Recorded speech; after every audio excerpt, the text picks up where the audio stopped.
It's Dragon Quest Monsters Joker 2. That's a long title for a long game. This is a massive monster scouting RPG adventure from Square Enix and Nintendo, where you can collect or synthesize about 300 different weird-ass looking monsters. After you crush them without mercy, teach them a lesson, and then kindly ask them to join your party. It's called Scouting, and your spiky-haired guy, who I named El Camino, is a monster scout who stows away on an airship that crash lands on an island filled with monsters. I'm not that familiar with Dragon Quest, but this reminds me of Pokemon meets the Shin Megami Tensei series. Kind of an odd mixture if you're familiar with both of those. You fight monsters, and then after you've beaten them down a bit, you scout them and add them to your party, creating teams of monsters that fight for you. And after you level them up to level 10, you can then combine them to form new, more powerful monsters. Which, of course, reminds me of Demon Fusion in Persona.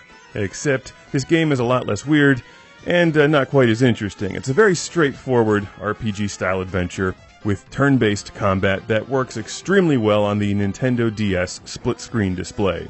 You can set your monsters on autopilot by changing their tactics, or give them individual commands.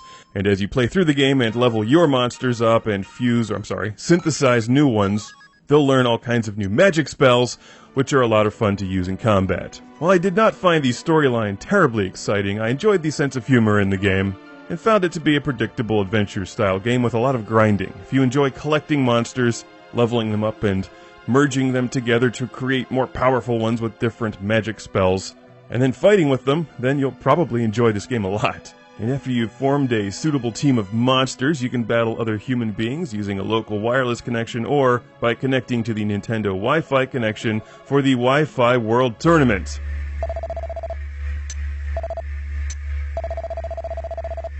Here's a look at monster synthesis after you collect monsters by scouting them. They're added to your inventory on the crashed airship, where you use this fancy computer-like thing to combine them if they're at the appropriate level and then choose new skills. For the creative types, one of the fun features in this game is naming all of your monsters, because after a while you'll have a whole bunch of strangely named bizarre creatures in your possession that you can mix and match in battle. Obviously, you'll want some stronger ones, more powerful magic users, and healers. During the adventure portion of the game, you run around an open-world environment, where you get your map on the bottom screen. As you run into monsters, you fight them. This is where you level your team up, or scout the monsters and add them to your collection. It's nice to see Nintendo still publishing games for the standard Nintendo DS, since a lot of people have them, like this and Kirby Mass Attack, which I'm also reviewing.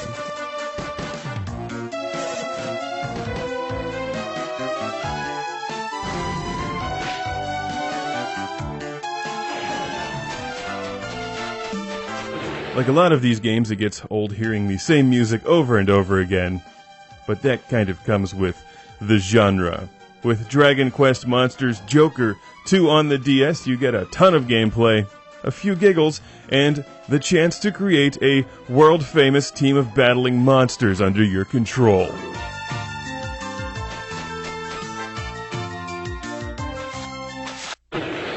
Maybe you'll even learn the mystery behind his spiky hair. After all of these battles, it never falls flat. Another cool feature to quickly mention is that when you go into battle, you have a first and second line of monsters. If your first line is wiped out, bring out the reserves to finish the enemy off with style. It's Dragon Quest Monsters Joker 2.